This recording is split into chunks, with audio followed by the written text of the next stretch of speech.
Goeiemôre en julle almal, dis vandag donderdag die 13de Augustus in die jaar 2026 en ek lees vanmôre uit 'n stukkie uit wat nogal vir my baie aangryp. Iets wat ek lanklaas gelees het. Ek lees vanmôre uit Markus uit en daar sien ek 'n pragtige gedeelte waar Jesus iemand gehelp het in die Bybel en die mense wou nie gehad het hy moes hulle help of hom help of genees terwyl hy 'n baie ernstige siekte gehad het nie, net omdat dit op 'n Sondag was. Kan jy dit glo? Nou ja, jy moet verstaan dat daardie tyd was die wet alles. Daai woord van jy mag nie, jy mag nie, jy mag nie. So daar was baie wette. En vir elke wet was daar 'n straf gewees.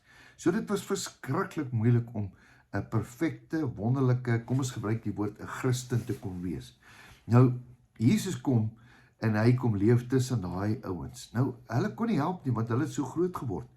En nou is hulle so geïndoktrineer en hulle so geleer dat aan die einde van die dag moes hulle niks anders doen as net om die wet gehoorsaam te wees nie. Ek is so bly dat Jesus het gekom. Nou kom ons kyk 'n bietjie wat het gebeur. Ek wil vir julle lees hierso uit Markus 3 uit. Uit Markus 3 uit. En hy het weer in die sinagoge ingegaan en daar was 'n man met 'n verdorde hand. Dis 'n interessante woord, 'n verdorde hand gewees. En hulle het hom in die oog gehou. Hulle het nou vir Jesus gekyk, hierdie manne, en of hy hom op die Sabbat gesond sou maak, sodat hulle hom kan aankla. Ons wag net dat jy hierdie man gesond. Kan jy glo? Wat is nou meer belangrik? Hierdie man het 'n verdorde hand en hierdie ouens wil Jesus met klippe gooi. En hy sê vir die man met die verdorde hand, staan op in hulle midde. Daar staan die man op.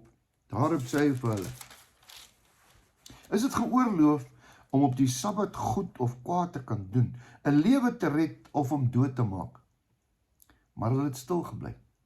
En nadat hy hulle rondom die toren aangekyk het en op tergelykertyd bedroef was oor die gehardheid van hulle harte, sê hy vir die man, steek jou hand uit.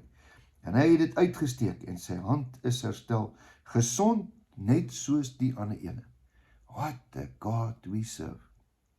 Toe gaan die fariseërs uit en hou dadelik raad met die Herodiane teen hom sodat hulle hom dan kon ombring. En Jesus het met sy disippels teruggegaan na die see toe en 'n groot menigte het hom gevolg uit die Galilea en uit Judea, in Jerusalem en in al die plekke van die Jordaan af. En die wat in Tyrus gewoon het, 'n groot menigte het na hom toe gekom om te hoor wat hy alles doen. Nou, ek wil vanmôre 'n baie interessante ding sê. Jesus kom en hy is onder die wet. En hy moet die wet gehoorsaam. Maar daar is sekere dinge wat hy nie gemaklik mee was nie. Hy kon nie aanvaar dat mense net daar is en hulle is nou siek nie. Dit was verskriklik moeilik vir hom om te sien dat hierdie manne is nou siek en hierdie manne is nou blind of hierdie manne het 'n verdorde hand of maak nie saak wat dit was nie. Hy kon dit nie aanvaar nie. Hoekom nie? Want Jesus het 'n hart vir mense gehad. As hy moes kies tussen die wet en tussen sy liefde vir die mense, was dit absoluut hier 'n bewys dat hy wat die hart van die Vader gehad het, maak nie saak wat die wet sê nie. Ek het gekom sodat julle 'n lewe en 'n lewe van oorvloed kan hê. Wat 'n Jesus sien ons nie hier nie. Uiteindelik gaan hy.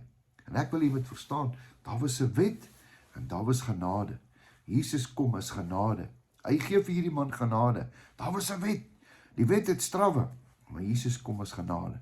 En uiteindelik kom hy in 'n kruis sodat al die strawwe en al die wette en al die vloeke op hom kan gaan en al die sondes op hom kan gaan, sodat ek en jy 'n ewige lewe onder die genade van Jesus Christus kan hê. Het gryp my hart. Dankie Jesus vir dit wat u gedoen het. Ek sit vanmôre en dink, ek lees van hierdie Jesus. Ek lees van hom. Hy word voor my lewendig. En dan besef ek dat every knee shall bow and every tongue will confess that he is the Lord. En jy weet dat ek en jy hom eendag gaan sien. Ja, miskien is dit gouer as wat ons dink, né? Ek en jy gaan Jesus sien. Ons het 2000 jaar gelede het ons gehoor dat hy daar was. Ons het van hom gelees. Maar die belangrikste is, ons gaan hom sien. Ja, ons gaan selfs sy hande en sy voete sien wat hulle gekruisig het. Ons gaan die genade sien. Dit sal hom lekker wees, né? Net om met hom tyd te spandeer vir 'n ewigheid. Hoe baie vrae gaan ons nie vra nie. Jesus, hoekom het dit gebeur? Hoekom het dit gebeur? Ons gaan baie tyd hê. Hy gaan baie tyd hê vir ons almal. Nou vanmôre spandeer ons tyd met sy woord om uit te vind wat hy gedoen het en die mees belangrikste is wat sy hart was. Jesus het 'n hart vir mense gehad en hy het 'n hart vir jou ook, tot en met vandag toe. Hy sal altyd 'n hart vir jou hê. Daarom gaan ek vir jou bid vandag. Here, ek kom na u toe. Dankie dat u 'n hart vir my het. Dankie dat u 'n hart vir hierdie persoon het vir wie ek bid. Dankie dat u 'n hart vir die wêreld gehad het. Dankie dat u u lewe afgelê het. Here, u die wet vervul met genade, sodat ons 'n ewige lewe kan hê. Here, u het ons kom versoen met die Vader, sodat ons kon kinders word. What a God we serve. Ons loof en prys u naam. Amen. Nou ja, net interessant, ons naweek se pa en seunkamp is af. Ek dink julle kan verstaan, daar op Wilstroom se wêreld, Stofberg, is dit natuurlik verskriklik koud.